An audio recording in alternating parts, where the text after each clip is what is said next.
ሰላም፣ ይህ የልባም ሕይወት ፖድካስት ነው። በዚህ ፖድካስት በዓላማ ንቃትና ውጤት መኖር እንድንችል የሚያደርጉ በኒውሮ ሊንጉስቲክ ፕሮግራሚንግ የተቃኙ ሀሳቦችን የምናነሳበት ይሆናል።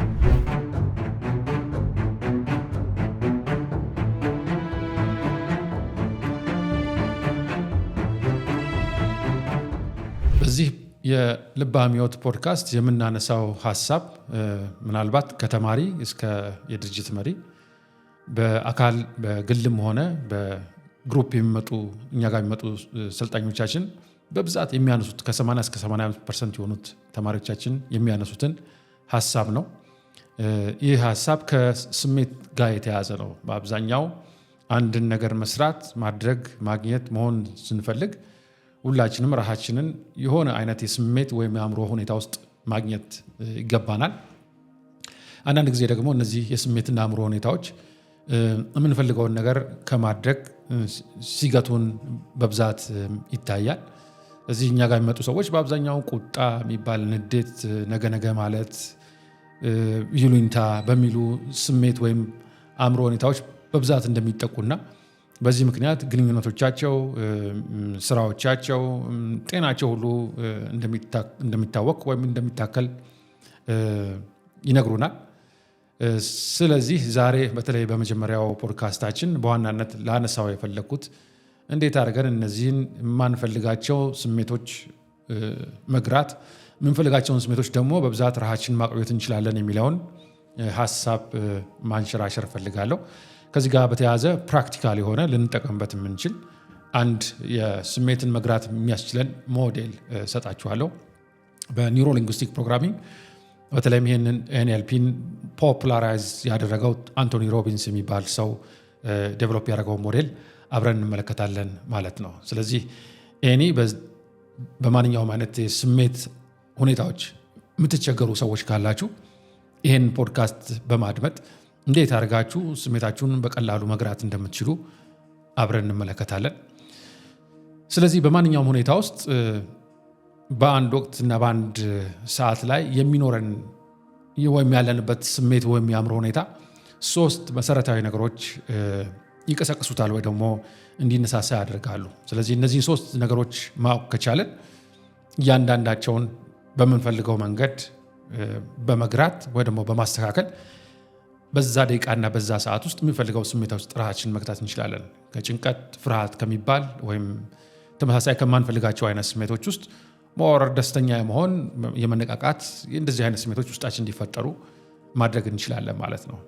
ስለዚህ ከነዚህ ውስጥ በጣም መሰረታዊ የሆነውና የመጀመሪያው ኮምፖነንት በዚህ ቪዲዮ ውስጥ ከቨር የማደርገው ፎከስ የሚባለውን ነው። ስለዚህ አእምሯችን በአንድ ጊዜ በአንድ ወቅት ፎከስ ማድረግ የሚችልበት ጉዳይ ሁኔታ በጣም ጥቂት ነገሮች ላይ ነው ፎከስ ማድረግ የሚችለው። ስለዚህ ስሜታችንን ከሚገሩ ነገሮች ውስጥ ወይ ደግሞ ያለንበትን ስሜት ከሚወስኑት ነገሮች ውስጥ በዚህ ደቂቃና ሰዓት ላይ ትኩረቴ ምን ላይ ነው ያለው የሚለው ነገር ይሆናል ማለት ነው። ስለዚህ ስንጨነቅ ሞር እያሰብን በዚህ ደቂቃና በዚህ ሰዓት እያሰብናቸው ያሉ ነገሮች የሚያስጨንቁ ናቸው ማለት ነው። ስንደሰት በዚህ ደቂቃ እያሰብናቸው ያሉት ነገሮች ወይ ደግሞ ከሀሳባችን ውጭ ያሉ አካባቢያችን ያሉ ነገሮችም ከሆኑ ደስታን ውስጣችን ሊፈጥሩ የሚችሉ ነገሮች ላይ ትኩረት አድርገናል ማለት ነው። ስለዚህ ስሜታችንን መግራት ካለብን አንደኛውና በጣም መሰረታዊ የሆነው መግራት ያለብን ነገር ወይም ማስተካከል ያለብን በዚህ ደቂቃና ሰዓት ምን አይነት ነገር ላይ ለምን ትኩረት ሰጥቻለሁ የሚለውን ጥያቄ መመለስ ነው ማለት ነው። ስለዚህ ከዚህ አኳያ በዚሁ በትኩረት ውስጥ ያሉ ሌሎች ሶስት ኮምፖነንቶች ደግሞ ሶስት ክፍሎች አሉት። እነዚህን ሶስት ክፍሎች እንመለከታለን። ስለዚህ አሁን በዚህ ደቂቃና በዚህ ሰዓት ያለውን ስሜቴን መቀየር ከፈለኩ፣ ፎከሴን መቀየር ከፈለኩ የመጀመሪያው የምመለከተው ነገር የሚሆነው ጊዜ ነው። ስለዚህ ብዙ ጊዜ ይህን ሀሳብ በተለያዩ ቪዲዮዎችን አንስቼዋለን። አእምሯችን አንድ ነገሮችን የሚረዳበት የሚያደረጅበት መንገድ ጊዜ ነው። ስለዚህ ትላንት አለ፣ ዛሬ አለ፣ ነገ አለ። ስለዚህ ትላንት ምናልባት ቢያልፍም ዛሬ ብቻ ቢሆንም ለኛ በእውነት ያለው ነገ ደግሞ ገና የሚመጣ ቢሆንም አእምሯችን ውስጥ ግን እነዚህ ሶስት ነገሮች አሉ። ስለዚህ አንዱ ትልቁ መጠየቅ ያለብን ጥያቄ አእምሯችን ትኩረት ከሚያደርግባቸው ነገሮች ውስጥ አንዱ ጊዜ ነው። በጊዜ አሁን በዚህ ደቂቃ ወይ ስደበር ወይ ስደሰት ወይ ስጨነቅ ወይ ሌሎች የማልፈልጋቸው ስሜቶች ሲሰሙኝ ወይ ደግሞ ነገ የማለት ስሜት ውስጥ ሲፈጠር በዚህ ደቂቃ ምን አይነት ነገር ላይ የትኛው ጊዜ ላይ ነው ፎከስ ያደረኩት የሚለውን ነገር መረዳት ወሳኝ ነው ማለት ነው። ስለዚህ አንዳንድ ሰዎች ምናልባት ራሳችንም ልንፈትሽ እንችላለን። በጣም ትላንትና ተኮር የሆኑ ሰዎች አለን። ዛሬ ላይ ተቀምጠን ዛሬን እና ነገን ብዙ አናይም። አእምሯችን በብዛት እኛው የምንመለከተው ትላንት ላይ ነው። ስለዚህ ትላንትና የተፈጠሩ ነገሮች ላይ፣ ትላንት የሆኑ ነገሮች ላይ ከዚህ ጋር በተያያዘ አንዳንዶቻችን ወደኋላ ስንሄድና ትላንትን ስንመለከት ምናልባት መልካም ያሉ ነገሮች ላይ ማተኮር ዝንባሌ ያለን፣ አንዳንዶቻችን ደግሞ ወደኋላ ስንሄድ በቃ ድሮ ሁሉም ነገር ቀረ ብላን ትላንትና ጥሩ ነገር ሁሉ እንደቀረ የምናስብ ሰዎች አለን። እዚህ አንደኛው የምጠይቀው ጥያቄ ምንድነው? ፎከስ ያደረኩበት ነገር ወይም ትኩረት እየሰጠሁት ያለሁት ለዛሬ ነው ለነገ ነው ወይስ ለትላንት ነው የሚለው ወሳኝ ነው ማለት ነው። ሌሎቻችን ደግሞ እናደርጋለን፣ ትላንት የሚባል ነገር የለ፣ ነገ የሚባል ነገር ብዙ አናስብም። ሁሉንም ነገር ዛሬ ላይ ብቻ የምናስብ፣ ትኩረታችን አሁን ያለው እውነታ ላይ የሆንን ሰዎች አለን። መልካም ነው። በነገራችን ላይ የትኛውም አይነት ትኩረት መጥፎ ነው ወይ ጥሩ ነው አንልም። ዋና ቁም ነገሩ ምን አይነት ስሜት ውስጥ እንድንገባ አድርጎናል የሚለው ነው ወሳኝ መለኪያው መመዘኛው የሚሆነው። ስለዚህ ዛሬ የምንመለከተው ሰዎች ደግሞ ምናልባት ህይወታችን ውስጥ የጎደለውን ነገር ልንመለከት እንችላለን ወይ የሞላውንም ነገር ልንመለከት እንችላለን። ስለዚህ ትኩረታችን በሄደበት አቅጣጫ አሁን ያለንበት የስሜት ሁኔታ ይወሰናል ማለት ነው። ሌሎቻችን ደግሞ ምናልባት ጥቂቶች የምንባል ልንሆን እንችላለን። አእምሯችን ሁልጊዜ ነገር ብቻ የሚያስብ ሰዎች አለን። ስለዚህ ትናንትን ብዙ አናስብም፣ እንደውም ትውስታችን ሁሉ ብዙ አናስታውሰውም። ዛሬም ያለውን ነገር ማጣጣም አንችልም። ነገር ግን ሁልጊዜ ነገ ስለሚመጣው ምናልባት መልካም ነገር ሊሆን ይችላል፣ ነገ ስለሚመጣው ወይም ደግሞ ስጋትም ሊሆን ይችላል። አእምሯችን ሁልጊዜ ነገን እያሰበ በወከባ በሚመስል አይነት ሁኔታ ውስጥ የምንቀሳቀስ ሰዎችም ልንኖር እንችላለን። ስለዚህ ስሜታችንን መግራት ስንፈልግ አንደኛውና በጣም መሰረታዊ መጠየቅ ያለብን ነገር ትኩረቴ በዚህ ሰዓት በዚህ ደቂቃ ያለውበት ስሜት አለ ከጊዜ አኳያ ምን ላይ ነው ያለው? ትላንት ላይ ነው፣ ዛሬ ላይ ነው ወይስ ነገ ላይ ነው የሚለው ነገር መመልከት ያስፈልጋል። ስለዚህ አሁን በዚህ ደቂቃ የትኛውም ጥሩ ነው የትኛውም መጥፎ ነው አላችሁ። ዋናው ቁም ነገሩ አሁን ያለውበት ስሜት የሚጠቅመኝ ነው ወይ የሚለው ነው ወሳኝ ነገር። ስለዚህ ምናልባት ሰዎችን ስናለማምድ ብዙ ጊዜ ያለፈው አልፏል ማለት ዝንባሌ ይታያል። ነገር ግን እኛ ሆን ብለን ሰዎች ወደኋላ ሄደው ከኋላ ህይወታቸው ውስጥ መልካም ነገሮችን አስበው ዛሬ ህይወታቸውን ፎከሳቸውን ትላንትና ላይ በማድረግ ዛሬ ያላቸውን ስሜት ሬጉሌት እንዲያደርጉ እናደርጋለን። ስለዚህ በራሱ ፎከስ ያደረግነው ትላንት ዛሬና ነገ ማለቱ ሳይሆን ሞር ባላንስ አድርጎ ማሰቡ የመጀመሪያ ወሳኝ ነው።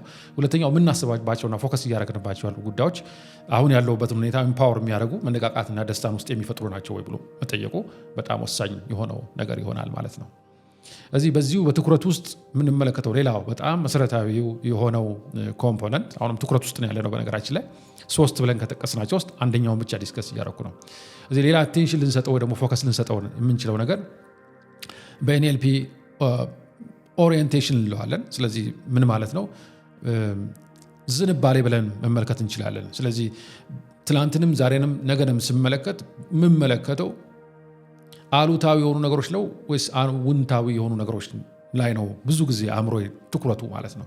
በነገራችን ላይ ትላንት ዛሬ ነገን ስናተኩር ወይ ደግሞ አዎንታዊና አሉታዊ ነገር ላይ ስናተኩር ብዙ ጊዜ ሀቢቶች ናቸው። እነዚህ እንደ አጋጣሚ በዛ ቀን የሚሆኑ ነገሮች ሳይሆን እንደ ልምዶች ናቸው። ስለዚህ ብዙዎቻችን ራሳችን የምናገኝበት ቦታ ዛሬ ትላንትና ነገም ተመሳሳይ ነው የሚሆነው። ስለዚህ ራሳችን ኦነስትሊ አሰስ ማድረግ ወይ መመልከት ያስፈልጋል ማለት ነው። ስለዚህ ትላንትን ስንመለከት እጦታችንን ጉዳታችንን የምንመለከት ከሆነ አሉታዊ ነገር ላይ ያተኩረናል ማለት ነው። ትላንትን ስንመለከት ምናልባት የተደሰትንባቸውን ያሳለፍናቸው መልካም ነገሮች የምንመለከት ከሆነ መልካም ነገሮችን እያሰብን ነው ማለት ነው።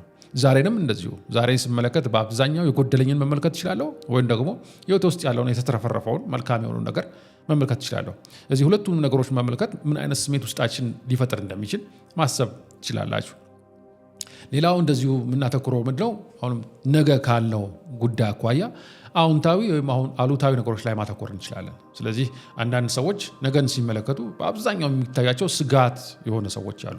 በዚህ ምክንያት ህይወታቸውን ሲኖሩ በልበ ሙሉነት መኖር አይችሉም። በአብዛኛው ፍርሃት የሚል ስሜት እየተሰማቸው የሚኖሩ ሰዎች ማለት ነው። ሌሎች ደግሞ ሆን ብለው ራሳቸውን አስተምረው አስለምደውም ሊሆን ይችላል፣ በተፈጥሮም ሊሆን ይችላል። ነገርን ሲመለከቱ ሞር ቀና የሆኑ ነገሮች የሚሳኩት ነገሮችን የማሰብ የማብላላት ዝንባሌ ያላቸው ሰዎች አሉ ማለት ነው። ስለዚህ ከአቴንሽን ከትኩረት አኳያ ሁለት ነገሮችን ተመልክተናል። ለእኛ ሀቢቹዋል ሊሆኑ ወይም ልምድ ሊሆኑ የሚችሉ ነገሮች፣ በዚህ ደቂቃና በዚህ ሰዓት ያለንበትን ስሜት ሊወስኑ የሚችሉ ነገሮች። ስለዚህ አንደኛው ትኩረት ምንድነው? ከጊዜ አኳያ ትላንት፣ ዛሬ፣ ነገ የሚለው ነው።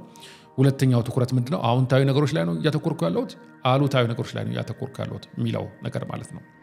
በሶስተኛው ደረጃ እዚሁ ፎከስ ወይም የሚለው የስሜት መግራት ጽንሰ ሀሳብ ውስጥ መመልከት የምንችለው ትኩረት እያደረግንባቸው ያሉት ነገሮች በእኛ ቁጥጥር ውስጥ ያሉ ነገሮች ላይ ነው ወይስ ከኛ ቁጥጥር ውጭ ያሉ ነገሮች ላይ ነው የሚለው ጥያቄ ነው። ስለዚህ እነዚህ ፎከስ ያደረግንባቸው የተለያዩ ጉዳዮች አእምሯችን ውስጥ እያብላላናቸው ያሉ ወይ ደግሞ እየተመለከትናቸው ያሉ ነገሮች ኮንትሮል የምናደርጋቸው ነገሮች ሊሆኑ ይችላሉ ወይ ደግሞ ማናደርጋቸው ነገሮች ሊሆኑ ይችላሉ። ስለዚህ ኮንትሮል የምናደርጋቸው ነገሮች በአብዛኛው ለምሳሌ ስሜታችንን ኮንትሮል ልናደርግ እንችላለን። ስለዚህ በዚህ ደቂቃና በዚህ ሰዓት ፎከስ እያደረግኩ ያለሁት የኔ ህይወት ላይ ከሆነ ስለ ራሴ ጉዳዮችን እያሰብኩ ከሆነ እኔ መቆጣጠራቸው የምችላቸው ነገሮች ከሆነ ሞር ኢምፓወርድ የመሆን ስሜት ይሰማናል። ምክንያቱም በእኔ ቁጥጥር ያሉ ጉዳዮችን ስለማስብ ማለት ነው። ከዚህ በተቃራኒ ሰዎች በጣም ብዙ ጊዜያቸውን ከነሱ ቁጥጥር ውጪ በሆኑ ጉዳዮች ላይ የሚያሳልፉ ሰዎች አሉ። ስለዚህ ከኛ ቁጥጥር ውጪ ያለ ማለት እኛ ምንም ልናደርጋቸው ማንችላቸው ምናልባት መቀበል ብቻ ያለብን ነገር ማለት ነው። ነገር ግን አሁንም ሰዎች እነዚህ ከራሳቸው ቁጥጥር ውጪ የሆኑ ነገሮችን ሲያስቡ ልክ እንደሚቆጣጠራቸው አድርገው ነው የሚያስቡት። ስለዚህ ከነሱ ቁጥጥር ውጪ ያሉ ነገሮች እንዲቀየሩ በጣም ይሻሉ። በዛ ምክንያት ፎከሳቸው የማይቆጣጠራቸው ነገሮች ላይ ስለሆነ የሚቆጣጠሯቸው ነገሮች ራሱ ይረሱና እዛ ላይ የሚያደርጉት የማይቆጣጠራቸው ነገሮች ላይ የሚያደርጉት ፎከስ ፍራስትሬት እንዲያደርጉ ያደርጋቸዋል። ለምሳሌ ቀላል ምሳሌ ውስጥ ይችላል። የኢትዮጵያን ኢኮኖሚ ማንም ሊቆጣጠረው አይችልም። በብዙ ነገሮች የተዋቀረ ብዙ ነገሮች ውጤት ነው። አንድ ግለሰብ ቁጭ ብሎ የኢትዮጵያ ኢኮኖሚ ለማስተካከል ጥረት ቢያደርግ እንደዚሁ ጊዜውን ነው የሚያጠፋው። ነገር ግን ይሄው ሰው የራሱ የግል የሆነ ኢኮኖሚ አለው፣ የራሱ የገቢ ምንጭ አለው። ስለዚህ ፎከስ የሚያደርገው ምናልባት ይሄ ከቁጥጥሩ ውጭ ያለው ከገንዘብ ጋር የተያዘው ከኢኮኖሚ ጋር የተያዘው ነገር ላይ ከሚያተኩር የራሱን ህይወት ተመልክቶ ኦኬ ፋይናንሻል ወይም የገንዘብ ሁኔታን እኔ እንዴት ማስተካከል እችላለሁ የሚለው ነገር ላይ ትኩረት ማድረግ ከቻለ በእርግጥም ብዙ ነገሮችን መለወጥ ይችላል ማለት ነው። ስለዚህ እንደው ምሳሌ ለመስጠት ያህል በእኛ ቁጥጥር ውስጥ ያሉ የምንላቸው ነገሮች በአብዛኛው ለምሳሌ የኛ ስሜታችን፣ ተክለ ቁመናችን፣ አእምሮ ሁኔታችን የምንበለጽግበት ሁኔታ እነዚህ በእኛ ቁጥጥር ውስጥ ያሉ ነገሮች ናቸው። ከዚህ በዘለለ በምንቆጣጠረውና በማንቆጣጠረው ነገር መካከል ያሉ ደግሞ ኢንፍሉዌንስ ማድረግ የምንችላቸው አሉ፣ ተጽዕኖ የምናደርግባቸው ማለት ነው። ስለዚህ በአብዛኛው ከሰዎች ጋር ያሉ ሪሌሽንሺፖች እንደዛ ናቸው። እዚህ ለምሳሌ አስተውላችሁ ከሆነ ሁለት የትዳር አጋሮች ካሉ አንደኛው ሌላኛው እንዲቀየር ሊፈልግ ይችላል። ስለዚህ ሌላ የትዳር አጋሩን መቆጣጠር ይችላል ስንል መቆጣጠር አይችልም። ሙሉ ለሙሉ ቁጥጥር ውጭ ነው ማለትም አይቻልም። ግን ምን ማድረግ ይችላል? ይሄ ሰው ያኛውን ሰው ኢንፍሉዌንስ ማድረግ ይችላል። ስለዚህ ልጆቻችን ሊሆኑ ይችላሉ፣ የምናሰራቸው ሰዎች ሊሆኑ ይችላሉ፣ የሚያሰሩን ሰዎች ሊሆኑ ይችላሉ።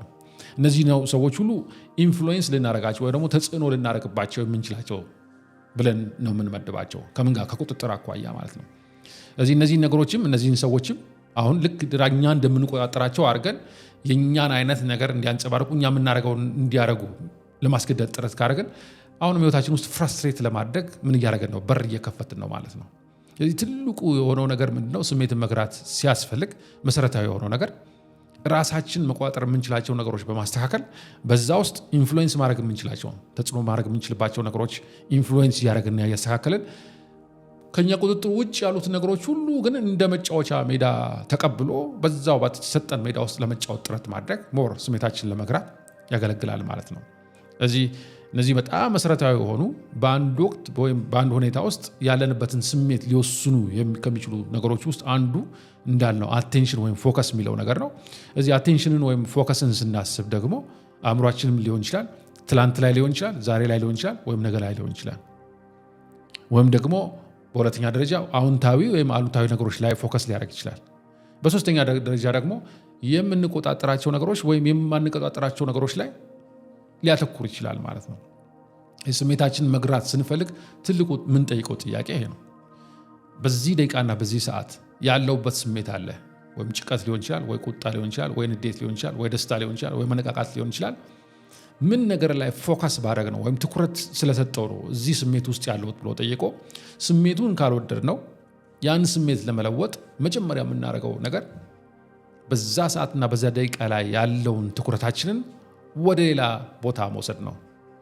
ስለዚህ ብዙዎቻችን የምናደርገው አንዱና ትልቁ ነገር ምንድነው? ያለንበት ስሜት ብዙ ማንፈልገው ስለሆነ ወይ ተስፋ መቁረጥ ስለሆነ ወይ ጭንቀት ስለሆነ ወይ የሆነ አይነት ፔን ስለሆነ ወይ ድብርት ስለሆነ ወዲያውኑ እናደርጋለን፣ ራሳችን ዲስትራክት እናደርጋለን። ራሳችን ዲስትራክት የምናደርግባቸው ወይም የምናዘናጋባቸው በጣም ብዙ መንገዶች አሉ። እዚህ ምናልባት ሶሻል ሚዲያ ላይ ለረጅም ሰዓት እንቀመጣለን። ቲቪያችንን ከፍተን ቲቪያችን ላይ ያሉትን ነገሮች ለመመልከት ጥረት እናደርጋለን፣ ወይ ደግሞ ከሰዎች ጋር ራሳችን ሁልጊዜ እንቀላቀላለን። ያን የምናደርግበት ምክንያት ምንድነው? በአብዛኛው ብቻችንን ስንሆን አእምሯችን ፎከስ የሚያደርገው ትኩረት የሚሰጠው ለማንፈልጋቸው ነገሮች ስለሆነ እነዛን ስሜቶች ለማብረድ ወይም ለመግራት አቅሙና ችሎታው ልምምዱ ስለሌለን ከኛ ውጪ በሆኑ በማይጠቅሙ በአጭር ጊዜ ምናልባት ስሜታችን ያበረዱ በሚመስሉ በረጅም ጊዜ ግን እኛን ሊጎዱ በሚችሉ ነገሮች ያን ስሜት ዲስትራክት ለማድረግ ወይ ደግሞ ራሳችን ለማዘናጋት ጥረት እናደርጋለን። ስለዚህ ምናልባት እዚህ ውስጥ ያላችሁ ሰዎች ፐርሰናል ዴቨሎፕመንት የምትወዱ ሰዎች ናችሁ ብዬ አስባለሁ። እንደዚህ አይነት ሀሳብ ሲሰጣችሁ ሞር ለመጠቀም ጥረት ታደርጋላችሁ ብዬ አስባለሁ። ስለዚህ በዚህ መንገድ ፎከሳችን ወይም አቴንሽናችን ሬጉሌት ለማድረግ ወይ ደግሞ ለመግራት ጥረት ከማድረግ በማይጠቅሙ ነገሮች ቅድም ባልናቸው ነገሮች ለማድረግ ከማድረግ ሆን ብለን ራሳችንን ጠይቀን ፎከሳችንን የማንፈልገው ቦታ ከሆነ እንዴት አድርገን ፎከሳችንን ወይም ትኩረታችንን መግራት እንደምንችል መለማመድ አንደኛው ከስሜት ባርነት እንለዋለን በሌላ ቋንቋ። ስሜታችን ያው ካልገራ ነው እንደፈለገ ነው የሚያሾረን። ስለዚህ እንደውም አንዳንድ ሰዎች በጣም ስሜታቸውን መግራት ሲያቅታቸው ራሳቸውን አጥፉ የሚል ስሜት እስኪሰማቸው ድረስ ደረጃ ሊደርሱ ይችላሉ። ስለዚህ እንደዛ ከመሆን መትረፍ ከፈለግን የመጀመሪያው ማድረግ ያለበት ነገር ፎከሳችንን ወይም ትኩረታችንን ማስተካከል ነው። ለዚህ እኔ ጥያቄ ለዛሬ ለዚህ ቪዲዮ የሄደው አሁን በዚህ ደቂቃና በዚህ ሰዓት የሚሰማኝ ስሜት አለ። ከዚህ ስሜት አኳያ ምን አይነት ነገር ላይ ትኩረት አድርጌያለሁ? እዚህ የሚሰማኝ ስሜት መልካም ካልሆነ ምን አይነት ሌሎች ነገሮች ላይ ትኩረት ባድረግ ከዚህ ስሜት ልወጣ እችላለሁ? የሚሰማኝ ስሜት ደግሞ መልካም እኔን አሁን ጥሩ ስሜት ውስጥ ገብቼ ፕሮዳክቲቭ እንደሆነ የተሻሉ ነገሮችን ማድረግ የሚችል ከሆነ ደግሞ ይህን ስሜት እንዴት አድርጌ እዚህ ነገር ላይ ፎከስ በማድረግ ውስጤ ማቆየት እችላለሁ የሚለውን ጥያቄ እንድትጠይቁ ጋብዛችኋለሁ ማለት ነው። ለዚህ ቤት አዲስ የሆናችሁ ሰዎች ሰብስክራይብ በማድረግ የደውል ምልክቱን በመጫን እንዲሁም ቪዲዮዎቹን ላይክ በማድረግ የልባም ህይወት ቤተሰብ እንድትሆኑ ጋብዛችኋለሁ።